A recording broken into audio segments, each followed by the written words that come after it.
Dinalaan ni Manila Mayor Isko Moreno mga pasaway na motorista sa Maynila. Nangunguna sa balita si Ian Suyu. Ian, kumusta ikalawang araw ni Yorme Isko sa pwesto?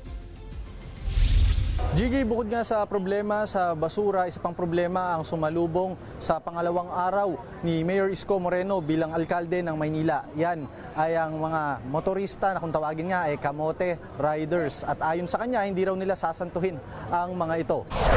Maaga pa nga lang kanina, naglibot na sa iba't ibang bahagi ng Maynila si Mayor Isko at ang una niyang naabutan yung nakabulagta sa kalsada na lalaki sa bahagi ng Legarda Corner, San Rafael. Nabundol kasi ang rider matapos hindi magmenor ng isang motorista patungo sa pedestrian lane. Dahil dyan, diretsahang kinausap ni Yorme yung mga riders kung saan nakiusap nga siya na sana naman daw ay sundin nila yung batas trapiko bilang tulong na lang din nila sa pamahalaang lungsod. Mahigpit rin daw na ipatutupad ni Mayor Isko yung curfew sa buong Maynila para yan sa mga menor de edad. Ipapatupad yung curfew na yan, ang oras niyan ay 10 p.m. to 4 a.m. Bukod dyan, binanggit din kanina ni Yorme na mas paigtingin din daw nila yung pagmomonitor o pagbabantay sa kahabaan ng R10 o Mel Lopez Boulevard kung saan nga recently dumadami yung bilang ng mga nakawan pati na rin yung mga aksidente.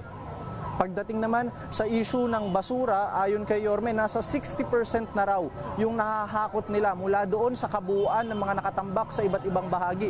Partikular daw na nalinis na nila yung bahagi ng Carriedo, Blumentritt, pati na rin yung sa R10. Matatandaan nga natin na may 950 million na utang sa tatlong garbage collecting companies yung pamahalaang lungsod noong nakaraang administrasyon. Aabot naman sa mahigit 10 bilyong piso ang bayarin o yung payables na natitira sa pamahalaang lungsod. Bukod dyan, Jiggy, plano rin daw ni Mayor Isko na magsampa ng kaso sa nakaraang administrasyon na sangkot doon sa mismanagement nga daw ng mga pondo ng bayan.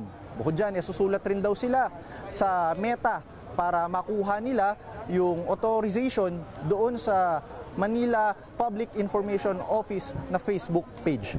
Yan muna ang latest mula dito sa Manila. Jiggy. Yan ang ulat ni Ian Suyu mula sa Maynila.